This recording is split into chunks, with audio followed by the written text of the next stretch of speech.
critically analyzing global affairs. The Muckrakers on today's News Talk, TNT. Well, welcome along to the Muckrakers with me, Andrew Eborn. This is the show where we dig deep into those matters that are really, really important in the world, trying to shine more light and less heat. And it's the big talking points where we want to basically connect with you, the audience, on the stories that matter to you, wherever you're listening or watching around the world. Well, today we're going to be discussing the crisis in Gaza, where UN experts confirm famine throughout Gaza and condemn Israel's starvation policy. The Integrated Food Security Phase Classification, the IPC partnership, forecast appallingly that about 96% of the population of Gaza, that's about 2.15 million people, will face high levels of acute food insecurity through September 2024. Also in attacks yesterday, Israel's military has ramped up attacks on Gaza Strip, killing at least 77 Palestinians, including dozens sheltering at a school in one of the deadliest days Gaza has endured in recent weeks. Absolutely appalling. And today on the Muckrakers, to look into this and do a deeper dive, it's myself, Andrew Eborn, but also Professor Saul Takahashi, delighted he's joining us again, and TNT political editor Basil Valentine. Welcome to you both. Good afternoon. Great to be with you, Andrew. It's lovely to see both of you again. Let's look at this, because every day we're waking up to horrible statistics, and some of those statistics are buried by others in the media. Let's get down to just how serious is this famine now. Let's start with you, Saul. Well, like you just said, Andrew. I mean, it's utterly appalling. Israel is using starvation as a weapon of war, which is a clear and obvious war crime. This is above and beyond the fact that since 2007, Israel had been imposing a siege on Gaza. The Israeli military had been calculating the amount of calories that the whole population in Gaza required just to sort of, maintain a level just above starvation. Because at the time, of course, they were a little bit concerned about international outcry if people started starving. Now, of course, they don't care. But at the time, they were a little bit concerned about this. So, they would only allow just the amount of import of food just over that starvation line. But now, of course, it's even much more appalling, and it's much more in your face.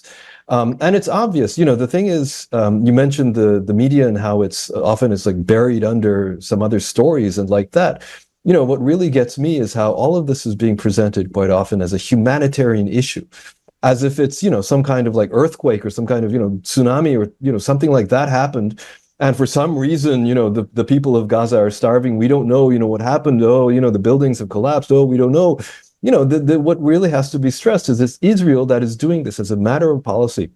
Israel is intentionally starving the people of Gaza and, massacring them left or right. It is a clear and obvious textbook case of genocide, what we're watching. It is indeed absolutely appalling. Basil? Well, this is a very difficult show to do, Andrew, because the situation on the ground in Gaza is the worst it's ever been. We thought it was hell on earth around Christmas time, then it got worse into the spring, and now it is absolutely unbelievable. Just this morning, the Israelis have ordered everyone to leave Gaza City. That's hundreds of thousands of people are ordered to leave with nowhere to go. Nowhere is safe. We had the flower massacre. We've had the endless hospital massacres. We've had the massacres of civilians with their hands zip-tied behind their backs.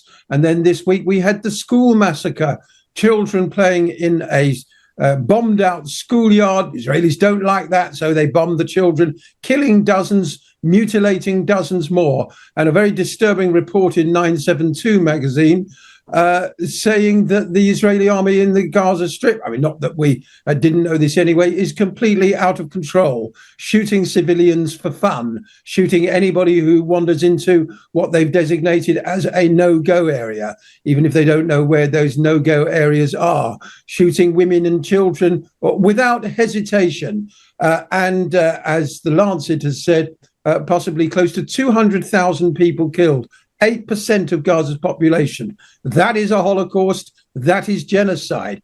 And yet, the double standards of hypocrisy from Western leaders have never been worse.